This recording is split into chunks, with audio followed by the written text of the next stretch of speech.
Hi, friends. This is John, and this is the Regenerative Agriculture Podcast, where we talk about the agronomic sciences and the cultural management practices that regenerate plant health, soil health, and farms' financial health, as well as ultimately public health, where we can have conversations about growing really healthy food.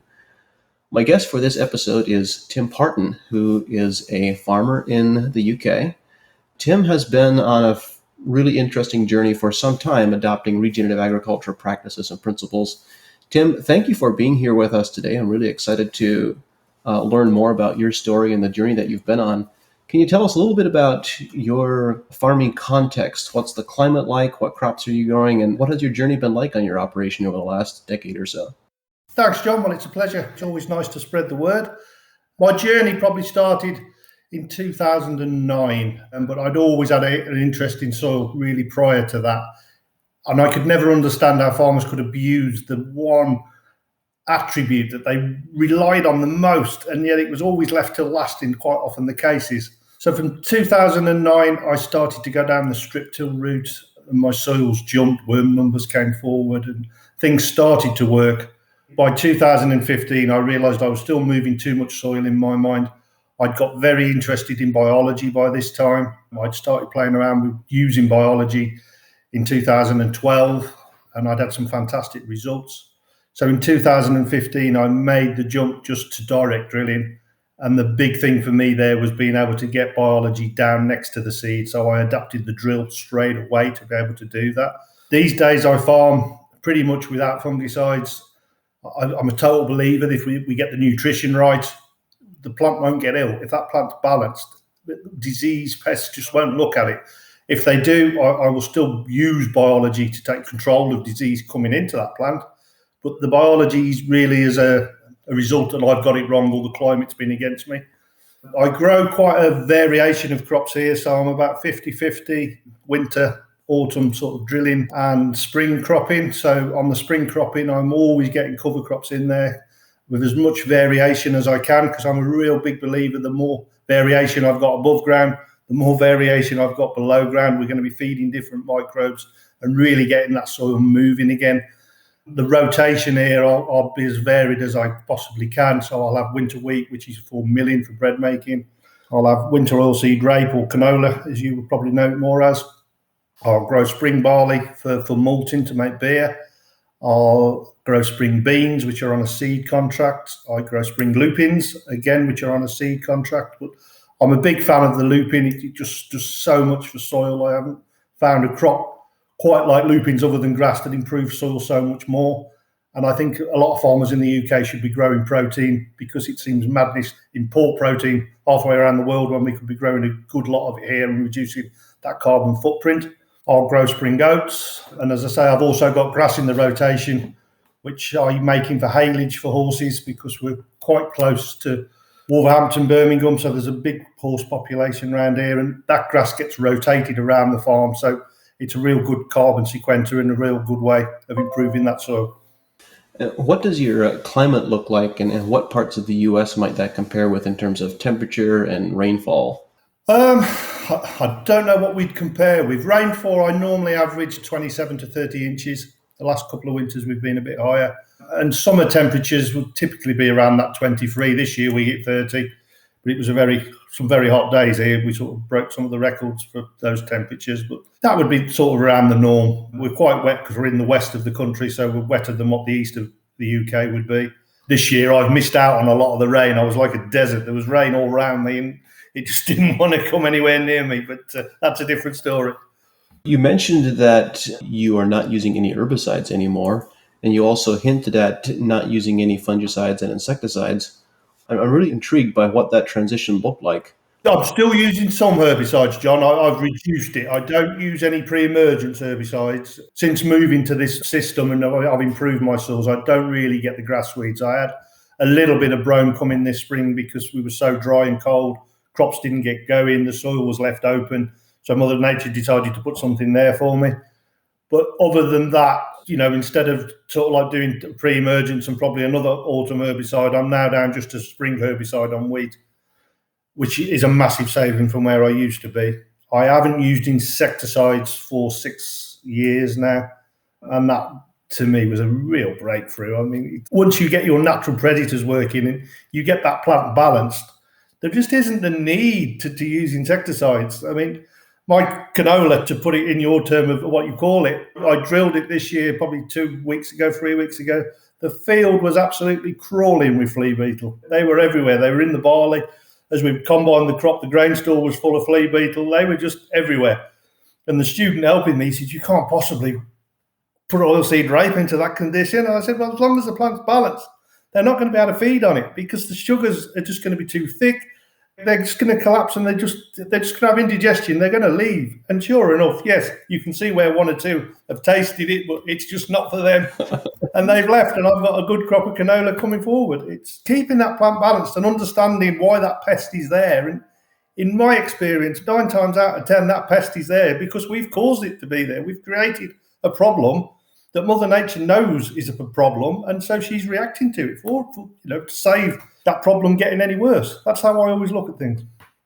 So this is fascinating. You're offering a really fascinating example of flea beetle presence in a field. I mean, it's this common perception that getting canola seedlings off to a healthy start without strong flea beetle pressure is unheard of. There's no way of managing that or controlling that without using neonicotinoids as seed treatments.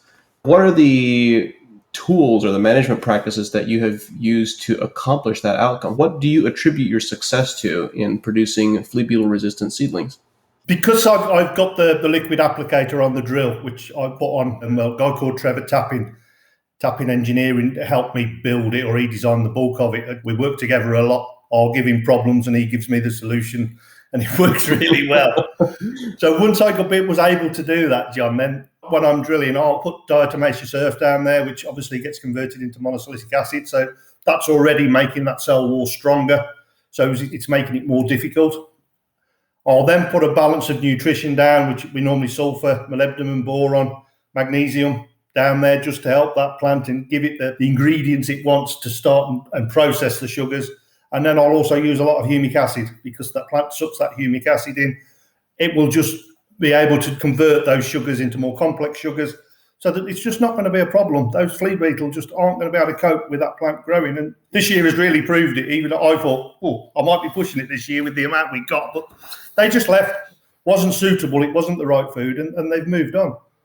Wow, that is incredible. So how close is your liquid application to the seed? And when you think about a seed being planted and germinating, it's often thought that the majority of the nutrition comes from the seed itself for the first week or two. So how quickly are these young seedlings tapping into the nutrients that you're applying? I've always had the same philosophy that, that seed's got everything it needs to start off, and I don't disagree with that. But as it's going to be moving forward, I want to make sure it's balanced from day one. With having the applicator, I drop it right on top of the seed in the seed trench, so it's coated around it. If I've brewed up biology and put down there as well, the biology has already made contact with that seed.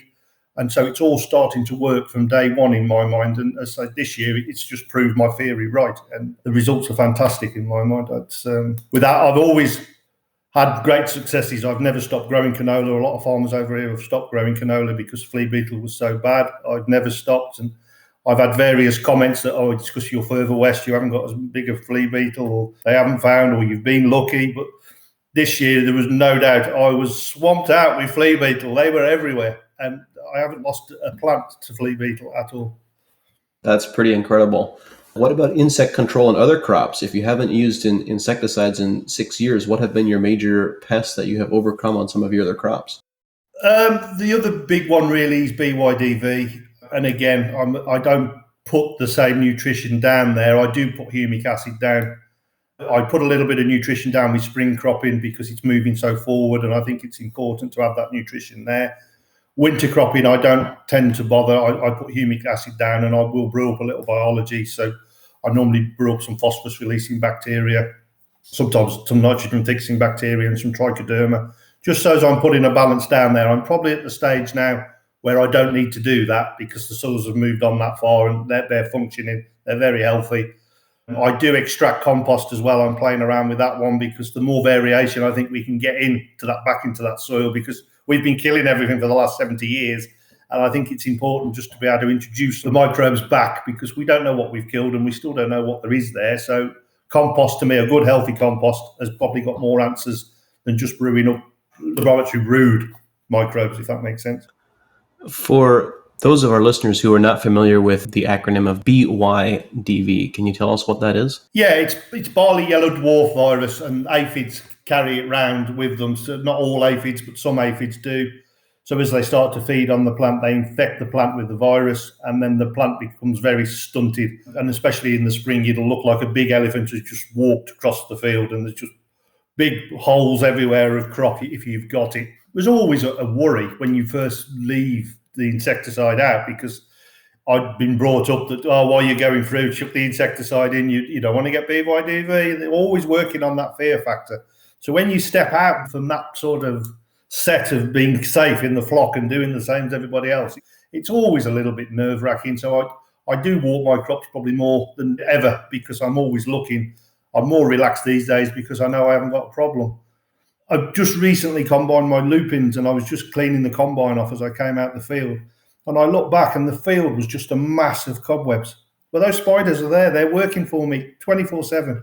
And because I haven't been killing everything off, they're just getting stronger and stronger. So in the autumn, you walk out in the morning, when you've walked through a crop, you'll come out the field and your shoes are just white with cobwebs, because they're there. My defense system, my guards are on duty, and they're far, far better than any insecticide in my mind. Yeah, when you see those fields covered with cobwebs in the fall, it really raises the question of what is the biomass, what is the volume of insects required to sustain that population? Because it's a pretty extraordinary population. I've seen it. So those are pretty awesome photos. Exactly, and that's why, I'd like to see one or two aphids about, because everything's got to eat. It's just being in balance with nature.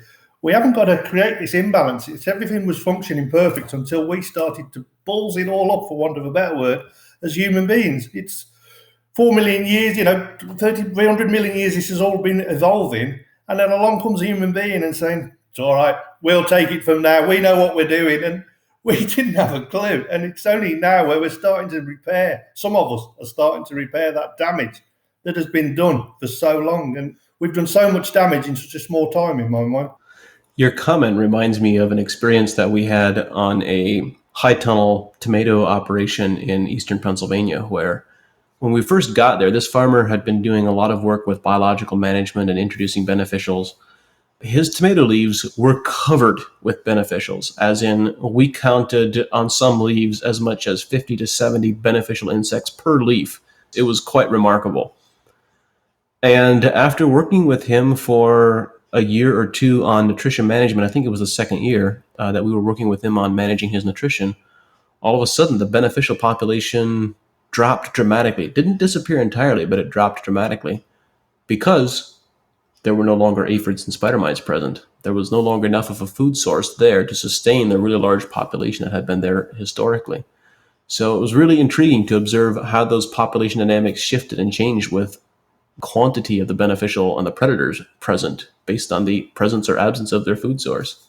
Totally agree. I think that's what's happened here. I still get slugs, for instance, but because the plant is more balanced now, there isn't the polyamides there, so the slugs aren't coming in. Yes, I see the odd one, but I like the odd one about, because those carabid beetles have got to have something to feed on. You've just got to sustain everything, but it's keeping everything balanced. Balance is key to my operation, as I do here. But I totally agree. Once you've got that plant balanced, there isn't the need for all those insects to be coming in to take advantage of that weak plant, as I call it, because that plant isn't healthy. So nature's trying to get rid of that plant because it knows it's not healthy. And we're trying to keep it alive, so we're killing everything. So we're all the while trying to stop that process happening, when really it's us that's caused the whole problem in the first place. You mentioned that you're doing cover crops. I guess my question is, what, in addition to the overall management practices, what do you credit your success to managing the aphids in the barley? In the barley, it's putting a little bit of nutrition down so as it's balanced. The other big thing that I've done is I'm constantly bringing nitrogen down. And I think once you start to bring that nitrogen down, you haven't got those weak cells. So you're not attracting everything anyway. So this year I've grown spring barley and I was down to 36 kilos of N. And that was near enough, apart from 20 kilos, all foliar applied, because I love foliar applied N because it's far more efficient. The plant, it's 90% available to the plant, and the plant is using that up, it's different to soil applied, where I'm probably only using 40 or 50%, which is all getting leached out, going down the drains, getting into our oceans and creating all these dead zones. And the argument people always give me, well, we've got to feed a growing population. Well, we can feed a growing population and still regenerate our soils. I've proved that, and other farmers have proved that. But we can't keep killing the planet. 70 to 90% of our oxygen is coming from marine photosynthesis. What are we going to do? Wait for everybody just to starve there and then do something? We've got to act now. We've had enough of killing the planet. There is no planet B. And every inhabitant of this planet has got to stand up and be counted and demand food produced in a regenerative system, because it's those buyers, those consumers that have got the most power. And if they start to demand it, supermarkets will react, governments will react, and that's how we're going to make the real massive changes needed, in my mind, to the agricultural system of the world, because that's what we're working on. And it's farmers that can do the greatest good to repair this world and to repair the damage that's been done, and we all should be standing up and cheering and shouting about what we can achieve. Yeah, there is so much opportunity for improving the outcomes and reducing the negatives of our mainstream farming practices. And the point that you make is one that I very much agree with, is that we don't need a lot of new knowledge or new information or new technology. There's always room for improvement, of course, but we already know enough. We already have enough farmers amongst us who have implemented these systems on scale successfully that we can learn from. We already have enough knowledge that we can go out and implement it on scale. And of course, accomplishing that requires mind shift and stepping out and being willing to be a bit different at this stage of the game, although hopefully that changes in the future. You mentioned your nitrogen applications and your foliar applications. That brings a couple of questions to mind. Can you tell us a little bit about your foliar application system? How frequently are you putting on foliar applications on your various crops? What types of nutrients, and how are you managing all of that? What does that look like? I'm sort of starting off with a little bit of a soil application. So I use a little bit of ammonium nitrate so I'm all the while really, John, trying to get the soil to produce its own N. That's my end goal. Is the area 78% N. There's enough up there for what we need to use. It's just getting that nitrogen fixing bacteria to actually work, and that's what I'm always striving to get. But I have to stay profitable as a business to get there. So it's slowly in little steps.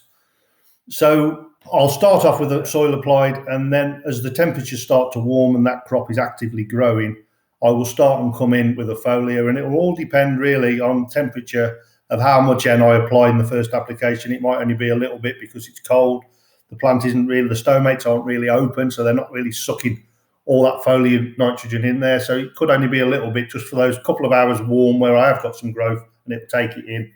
We're moving forward. After that, once we do get on a good cycle, it'll be every 2 weeks.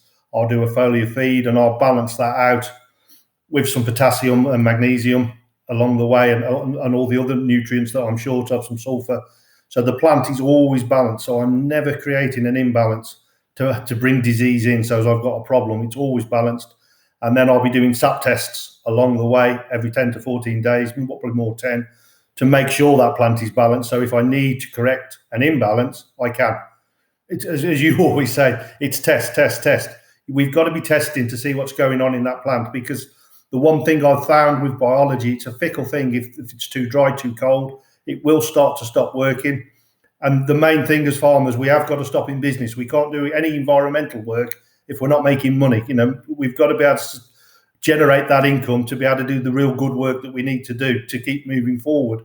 So I'll always be testing, and I'd say if it is a dry time, we've had 2 dry springs here where I've had to step in and do a bit more foliar feed than what I normally would, because biology hasn't been working and the plants have started to suffer.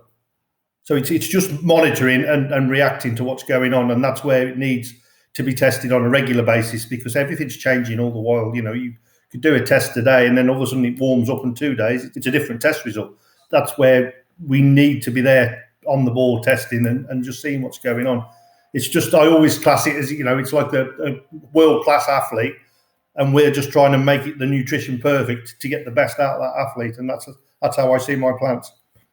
You mentioned the critical importance of needing to be profitable, needing to be economically viable in order to be able to do environmental work. And I find that interesting in the context of our conversation of foliar applications. It's very common to look at foliar applications from the perspective of what is this going to cost rather than what are the potential rewards. So what are the economic impacts of foliar applications for you? And what is your frequency of application? Are you putting on applications once or twice a season, half a dozen times a season? What does that look like? Well, there's a few questions there, John, but on the financial one, compared to where I used to be, where I'd probably be 240 kilos to 270 kilos of N, I'm now sort of standard practice would be 120 to 150. And obviously I'm bringing it lower and I'm doing trials every year. So at the 240, it works out a lot cheaper to do it foliar applications. At the 120, it worked last year, it worked out a little bit cheaper. It might have been £10 a hectare cheaper to do foliar. It was certainly still cheaper than, and not, it wasn't more expensive, but the results are far better in my mind because obviously we're not polluting. We're not throwing on all this nitrogen needlessly, which is burning the carbon out of our soil. So it's definitely the right way to be going in my mind. I use a company, Flex Fertilizer, which is it's Ava fertilizer over here, but it's actually from Denmark where it was produced. And in Denmark, their nitrogen restrictions are very high. So that's why they developed Flex. So it's an amide N. It's a little bit further down the line than urea. So that's what makes it so readily available. This year, I've had very good results. The yields were pretty much on par with the rest of the farm, but I hadn't thrown all that nitrogen on there. You talked about the reduced cost of being about 10 pounds an acre or less. Is that just for material costs? Because when you consider foliar applications and more frequent trips across the field, you obviously have higher application costs as well. The application cost, I suppose it isn't really. It would be compared to my old conventional system, but because I'm quite often going through the crop to keep it balanced now because I'm not spending the money on fungicides, so I'm not doing that application of fungicides. I'm probably not doing any more applications with the sprayer. It might be one if it was a real hard time or two, but I see that as cheap. The sprayer's sat there, it's my own sprayer, the tractor's sat there, so it's only really my time and a little bit of diesel to nip through. And if that's going to give me a healthy crop, then it's time well spent in my mind. So that one, I suppose if you was on a real big system and it took you a week to get through the crop, it might be something you had to look at. But I still think the financial savings you're having from not using fungicides and not using all that nitrogen, you can almost buy two outfits and have two people going through the crop to speed the job up. The end game has still got to be to have that healthy plant and get the full potential from that plant. So it doesn't really concern me if I did an extra application to what I normally do, but I'm not going through that many more times. I normally 3 or 4 times a season I go through. If it was a real rough season, it'd probably be 6. But there's this perception that adopting regenerative agriculture practices and managing nutrition more intensively is more expensive. And that has occasionally, in some situations, been true in the past, although it's certainly not universally true. But that has changed for us in our experience particularly in the last year or so, as commodity fertilizer prices have increased. It is now less expensive, in many cases, significantly less expensive to manage nutrition in this regenerative approach and only apply what the crop needs rather than all the extra NPK that many growers are familiar with applying. I think I'd agree with that. I haven't applied P&K fertilizers for 10 years now. So that's a massive saving on this farm. That'd be 25, 30,000 straight away. I'm not buying as much nitrogen. I'm not spending £100 a hectare on fungicides. I'm not spending the money on herbicides. So the little bit I spend on nutrition is still far, far less than what I was spending on all these synthetic, horrible products that are just killing everything. We've got herbicides, we've got fungicides, we've got insecticides. And to me, the 3 things they've got in common is suicide to us as a society. I like that. So I want to come back and talk about the fungicide applications and how you're managing diseases. But before we go there, let's talk a little bit more about your fertilizer applications. You mentioned that you haven't applied any P&K for a decade. How are you able to get away with that? Are you tapping into historical soil reserves of applied materials? Do you believe that's going to be sustainable for the future? What does that look like for you? I totally believe it's going to be sustainable for the future. I mean, potassium, for example, as you well know, John, is just continually cycling. It's just continually cycling. And if anything, I've got, going back to the the old sort of soil tests that we have to do here for government purposes. My indices are far higher now than what they ever were. If anything, potassium is more readily available, which it is, because it's just totally cycling. The whole process is cycling. The whole ecosystem has come alive. And the same with phosphorus. Phosphorus is, again, my indices are just high, which I don't take much regard to soil tests, if I'm totally honest. But the plant is just putting out those exudates and calling for phosphorus, and it's only taking what it needs, in my mind. Yes, I might put some potassium on as a foliar when we're in a real growing period, because the plant isn't taking enough in, and it's just growing so fast, and I'll address that imbalance if I have to. But phosphorus and potassium, let's say phosphorus, it's just cycling. The bacteria are releasing it just on enough. We've got so many rocks and everything still in the soil here that I can't see generations to come ever having a problem. It's just totally working in harmony, just as it was meant to. And if I went out there and threw some phosphorus, you're only too aware of the damage I'd do to all the fungi that I've got. I'd just wipe everything out. It's nature never intended for us to have to keep throwing all these elements on. It was always supposed to be a naturally recycling system, and it's us that have stepped in and caused the problem. And once we step in and stop that cycling process, then you've just created a drug addict that you've got to keep feeding it all the while, because you've stopped nature doing her job. Because we know better. Yeah. We've got it figured out. And generations to come, they'll look back at what we did last century and they'll just put their hands over their head, because it's just, they'll never understand why we were so stupid, I don't think, to have done a system that was working perfectly well. And here we come along and we just interrupt it all, and it costs us a whole load of money for a problem that never existed. Oh, but we were able to increase yields. Yeah, hasn't that one been used a lot in the past? Throw more on. It's interesting that you and I say that as a joke and we laugh about it, but for many people, and even many farmers today, still don't recognize and don't realize that the idea, that the marketing slogan of being able to increase yields is just a fallacy, that you can actually produce equivalent or higher yields using these regenerative practices than what the mainstream is today. And we know it because we've seen it, observed it, and experienced it, but most people have not. No, and I think that's why I try and shout and use social media such a lot, just to show people what I am achieving, because I always say it, John, but if I can leave this planet and I've made the slightest bit of difference to that planet health and helping it recover, then it's my time. It's the best reward I could have. Financial gain isn't exactly the same as that, knowing that you've made a difference to the planet. And that's where I always help farmers, and that's where I will always shout about what I'm achieving, because it's so important that people hear. And as I said earlier, it's the consumer we really need to educate, because once the consumer knows what we can achieve as regeneration farmers, they're going to demand that food. And that's got to be all of our goal, really, is to educate the consumer, because once they know that food can be produced and we can be healing the planet at the same time and moving everything forward. I mean, the wildlife that's come back here, I have a bird ringing group come on the farm, and we've got kestrels back on the farm, and we've reared 14 chicks in the last 4 years. We've got skylarks, which are a red data species, and they're just abundant here. But the only reason they're abundant is because I've stopped using insecticides. There's food here for them. When we have the blue tits and the grey tits in the spring, and we go around the nesting boxes, there'll be 8 to 10 chicks in those boxes. And the only reason the clutches are so big is because there's so much food here. Wow. And it just attracts everything. Everything comes back. It's just the same as the soil. Once you start to get the food source there, the worms come back, everything starts working. Nature is so forgiving of the mistakes and the damage we've done. If we just let her heal, she'll heal. But we just got to work in harmony with her. If we work together with nature, it's just like trying to paddle a canoe up river. You can paddle and you can be as fit as a fiddle, but eventually that river is going to beat you. And that's the track I think we've been on for the last 50, 60 years, is we're paddling up river, and nature's always going to beat us. It's far easier just to go with the flow. And to paddle down river instead of upriver. Yeah. Wow. Thank you, Tim.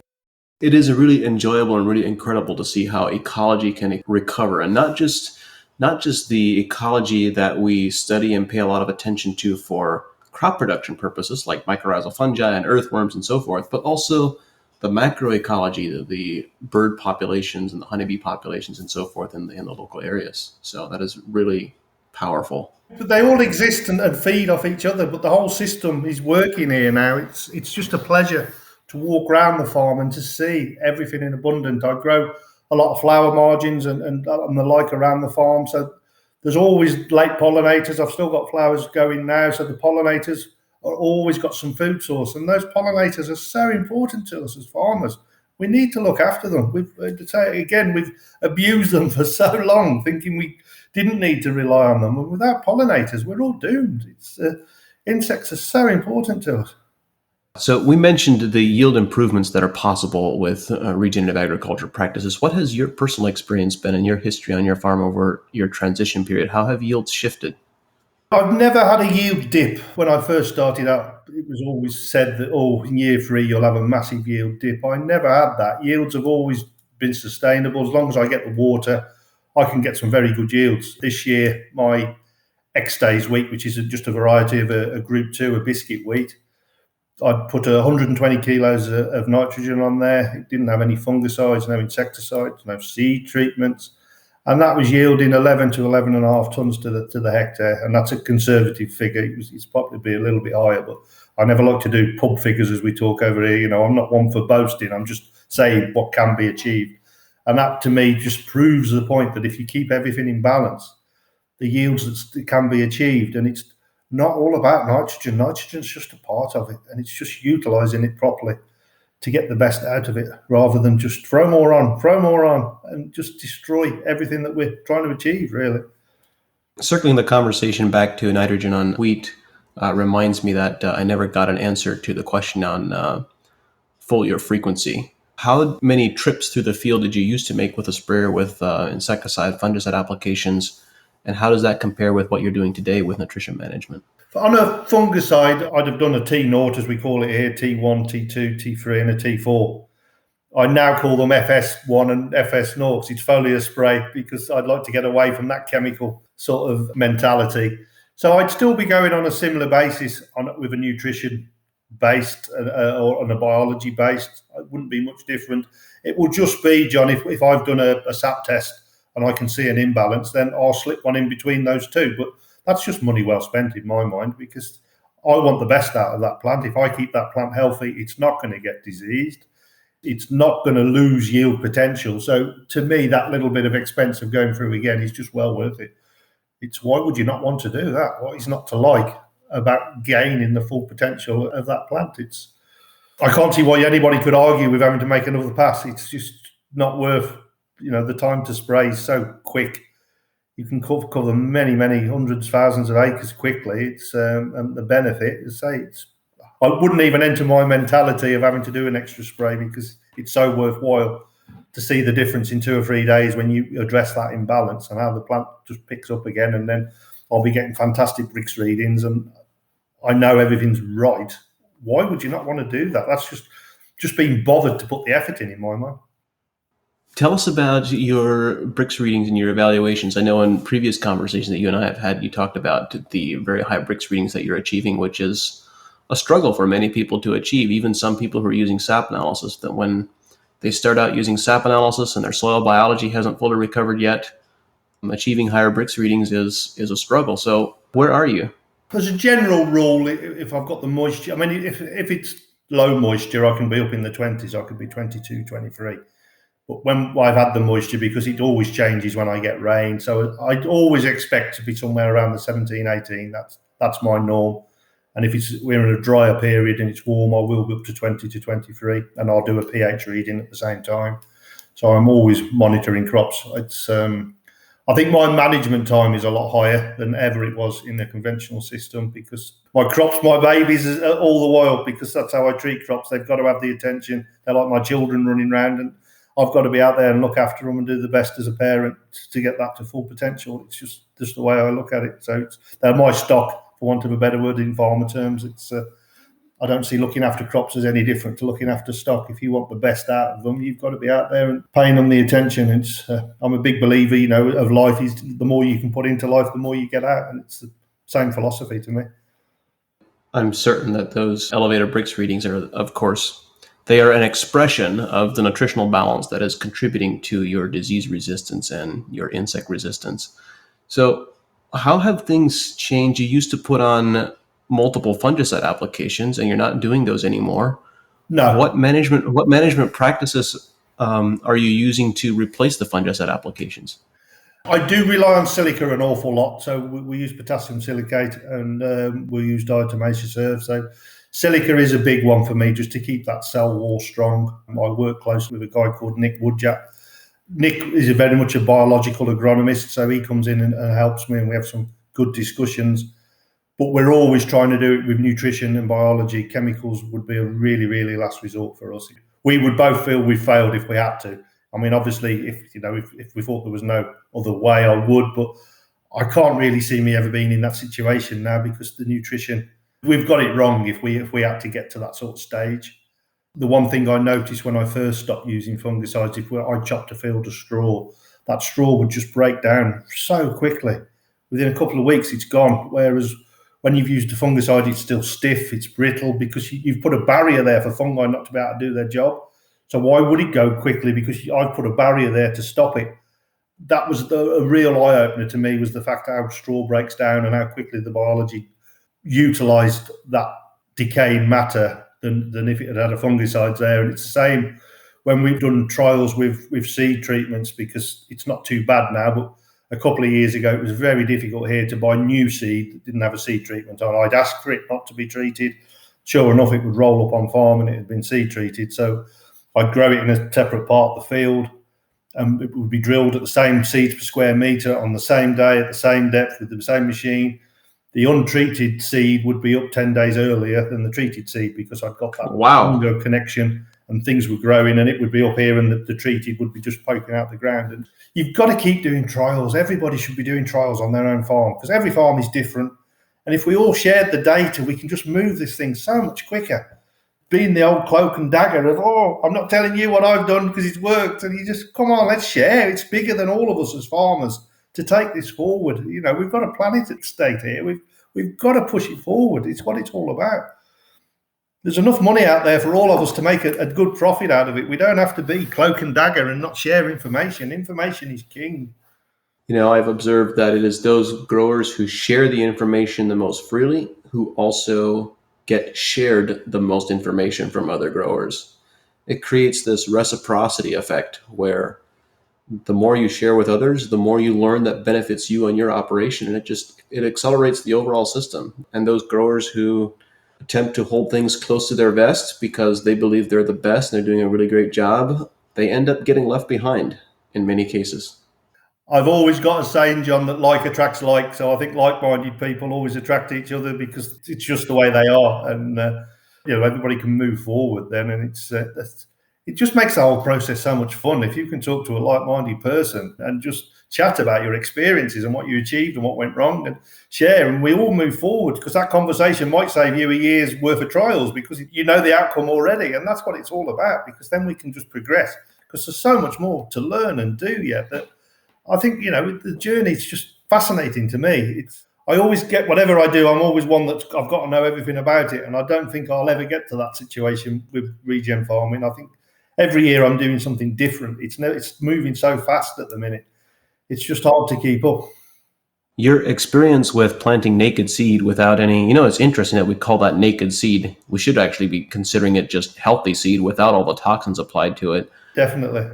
My observation has been that when growers try that with different crops in different environments, about 70 or 80% of the time, the untreated seed significantly outperforms the treated seed, just as you described. It emerges earlier, it's faster, it's stronger, it takes off and goes so much quicker.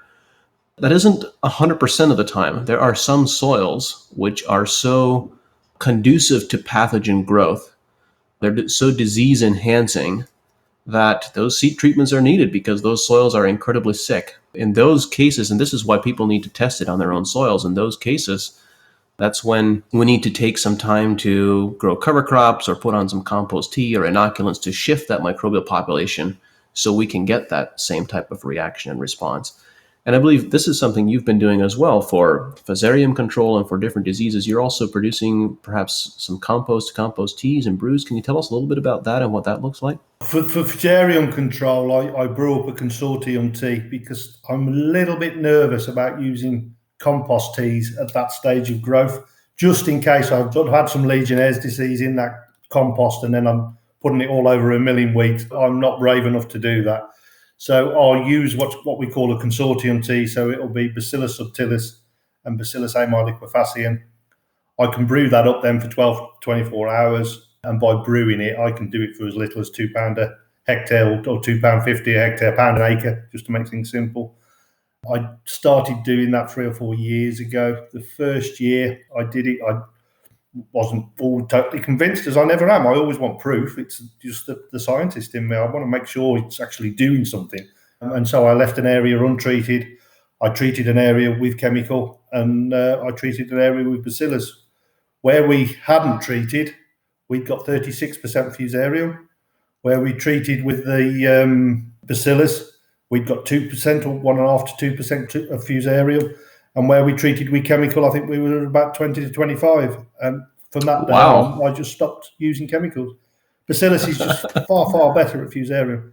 And then the beauty of it is, John, obviously, I'm not carrying that over to use that seed to continually grow fusarium. I've stopped the cycle, which is a massive breakthrough to me. It's just pushing it forward and say it's just a far better control than any chemical. Most chemicals are about 50 or 60% control, whereas fusarium, I would say, is near enough 90%. It's just fantastic. Bacillus, sorry, not fusarium. Yeah, this brings up an interesting point. As farmers, we need to think differently about whether we are using products for plant health or for disease control. And this is an important paradigm shift from a regulatory perspective, because in many cases, take Bacillus subtilis, for example, or these various bacillus species, we can apply these products to enhance plant health and to enhance crop performance with relatively limited regulatory oversight. You put on the product, plant health improves, it's a win-win. But the moment you begin making claims to say that, you can put on this product for fusarium control, all of a sudden that product needs to go through an extensive registration process that is very expensive and becomes a lot more expensive for growers to purchase the product and to apply it. I'm using an organism as an example, but the same is true of nutrients, of manganese or copper, for example. You can get manganese bactericides or copper bactericides like Maneb and Mancozeb and all these different compounds, or you can use manganese as a nutrient and actually get better results in many cases than you can with the fungicide application, because you get it inside the plant preventatively, proactively. And so there is this difference in perspective of how we approach and manage and apply these products, and also how we talk about them, that has regulatory consequences in many of the developed countries around the world. And that's something that's very important for us to keep in mind, is if we demand that products carry a label for disease control, that we have an inoculant that carries a label for disease control, then that's what we're going to get at some point in time as the industry develops. And it'll probably come at a significant cost that wasn't really necessary. And that'll be the sad thing, won't it? Because once it gets regulated, big pharma will take over, and that's where the cost will go up. And when, once again, farmers are being farmed, aren't they, to use your term, John? It's that's the sad bit, because it doesn't have to be expensive. Farming is getting tighter and tighter. We have got a growing population to feed, and we've got to get the job right so as we are regenerating. And it's a tough one, but it'll be very sad if it all gets abused by big pharma again and we're back to square one. Tim, what do you see as the untapped potential? Many times when I speak with growers, they often have these experiences or these observations where they see that there is a certain opportunity in agriculture. Tremendous untapped opportunity and untapped potential exists that many people are not aware of or not paying attention to. What does that look like for you? I think at the moment, John, over here, it would be carbon sequestration. I see that as being a big market for us moving forward. There's a group of us come together and we're calling ourselves the Green Farm Collective, and we're going to try to sell carbon on behalf of farmers. And one main reason we've come together is we don't want farmers to be exploited again in this market. And unless we get together and do that, it will be exploited. We can sequence carbon in the way we're farming. I'm already net zero, so I have got carbon to sell. And I see that really as being a big potential for farming moving forward, because the planet is being polluted. And if somebody wants to invest in my farm to stop some of that pollution and bring some of that carbon back into the soil where it belongs, I'm happy to have an income from that and work with those people to make that happen. And by having that income, then I've got more money to spend on creating more biodiversity, more capital, green capital on the farm to be able to take that forward. And I see that really as a big, there's only farmers really that can make that difference on the planet. And if we should have an income for being paid for it. It's not wrong to do that, I don't see really going forward. When you consider the experiences that you've had on your operation that you've shared very widely with many people, particularly in the UK, and you consider the opportunity that exists, what do you perceive being the limiting factors that limit farmers from moving forward? What is limiting farmers themselves from achieving the potential that they're really capable of? It's always what's between their two ears, John. You can't rush people down this path. It's when I first started, you shout, you jump up and down, and you want to tell everybody, and nobody listens, and then you get really angry and frustrated because people aren't listening. And then you go through the stage where I'm not going to talk to anybody because nobody listens anyway. And then you come out the other side and you start to realize that when people need help, they pop up. And I'm always more than happy to help. Quite often I'll be going up and down the field and I'll be talking a farmer through a process just to help them. And that's the thing. It's the more we can talk about it and the more we can get it out there, the more people will start to take an interest and take a look at it. But it's always what's between farmers' two ears that creates the biggest barriers. Because until it makes sense in their own head, they won't do it and they won't put it out there. And it's just slowly. You can't rush people on their journey. It's their journey. And it's not us to step in and say, right, you've got to be there by now. It's all we can do is coax and encourage and help them along that journey. And it's a wonderful journey to start. And I love it when a farmer phones me up and they've heard me speak and they've gone home and they've implemented something and they say, Tim, it's fantastic. It's worked really well. That's the best reward ever. That is, you feel how pleased they are that it's made a jump on their farm and they're taking it forward. And yeah, I just love phone calls like that. On my own personal journey, the stuff that was between my ears that most hindered my own research and development was not the stuff that I didn't know. It was the information I was certain I knew that was incorrect. And the stuff that I learned historically from kind of the mainstream agronomy approach, I've one piece at a time, it got chucked into the dustbin, and until eventually there's almost nothing left. I can so relate to that. It is just starting from scratch, but it's almost like being a newborn child, and it's just that bewilderment of taking it all in and questioning everything. I question everything. And once you've started to question everything, you can pull it all apart and just take the bits that you want. And that's what I really love about the journey, because we're unfolding so much new stuff that, we were told couldn't happen or wouldn't happen or you can't do that. And that's the fascinating bit of the journey, is just seeing everything unfold and repair and move forward. And it doesn't always go right, but then you learn such a lot when it hasn't gone right. And it's taking the positives out of every situation. There's no point dwelling on the negative. That's not going to make you feel good or take you forward. You've got to dwell on the positives and take that little bit. There's always a positive there. You've just got to find it and learn from it and take it forward. With this pathway that you've been on of presenting and talking to farmers and sharing your own journey, what is something that you would like to speak more about, but you're often hesitant because you sense people may not be ready to hear it yet? Ooh, that's a big one. I'll be totally honest now. I'll probably get shot down for this later, but I think it's the fact that everything is connected. We're connected to everything on this planet. I think we're all one, really. The trees, the plants, everything is.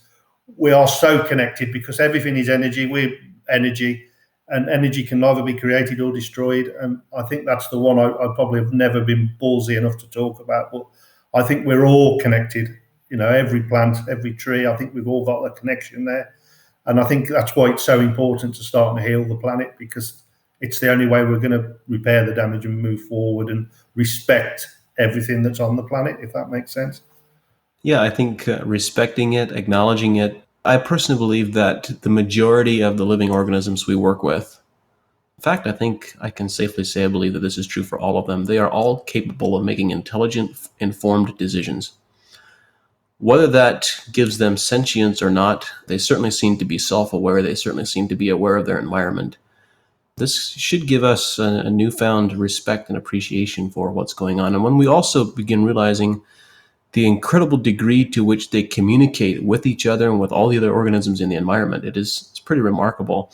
I saw a cartoon a couple weeks ago that really cracked me up.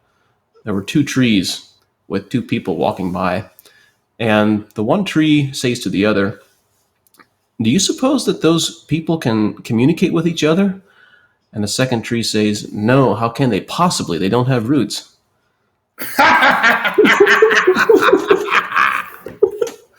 Oh, yeah, that's so true.